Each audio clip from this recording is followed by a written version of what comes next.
first, I felt sad, and I think that that's a feeling that everyone felt. But then I began to think, okay, what can distance learning bring us that traditional being in the classroom we can't utilize all the time? And technology is a really big asset for us to be able to utilize right now. So just being able to think, how can we flip the classroom and make it more innovative and use technology in a way that's meaningful and still be able to create connections over the virtual platform. So when distance learning was announced, I was definitely sad, but I am excited to just get the school year started and to meet all of my students. We're relying on technology more has given me more ideas about how to bring the school home through the technology. So for me, I get more and more excited as we get closer to opening up. The parents have to participate in the process of this in order for this to succeed. And my hope is that that participation at that level carries itself over in a very positive way in the future. So that's a great opportunity to really make education as important in home as it is at school.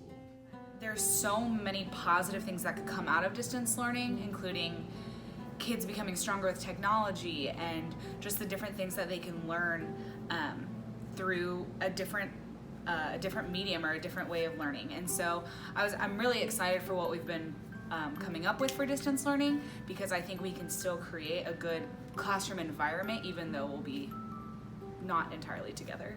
I think Optimism has driven the way I've planned and prepared for this year, because I think that everyone was a little bit sad that we're not coming back to school.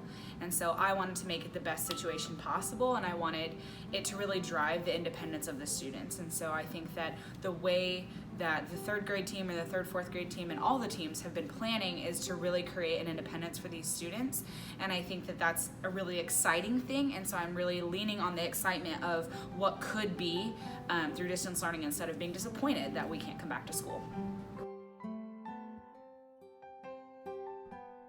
Listen to what your brain and your body are telling you. I think that's super important, especially when we're sitting in front of a computer screen what feels like all day. We need breaks, and it's okay to, if you feel frustrated or if you feel some type of way that's not making you productive, take a break. Whether it's taking a few deep breaths, whether it's actually getting up, going for a run, riding your scooter, whatever it is, something that brings you a little bit of joy, something that gets you away from that computer screen, something that gets you away from that activity for a little bit, take a break. Because your body and your mind are telling you like, hey, this isn't working for me right now. And so like it's okay to listen to what you're feeling. And then you could come back after your break and be more productive than if you just sat in that frustration. Phone calls with teachers are a great way to stay optimistic. Email check-ins, video check-ins. Just know that you are supported and we're here to help you. Being together and being a community means having each other's backs. So know that I have your back, and that if I don't know, we're all gonna figure it out together. Something that I do in order to try to work on optimism is recognizing the things that I have control over versus the things that I have no control over, and really focusing on, okay, well, what can I do? I can't control, for example, the fact that we have to do distance learning this year for as long as who knows when. I can't control that factor.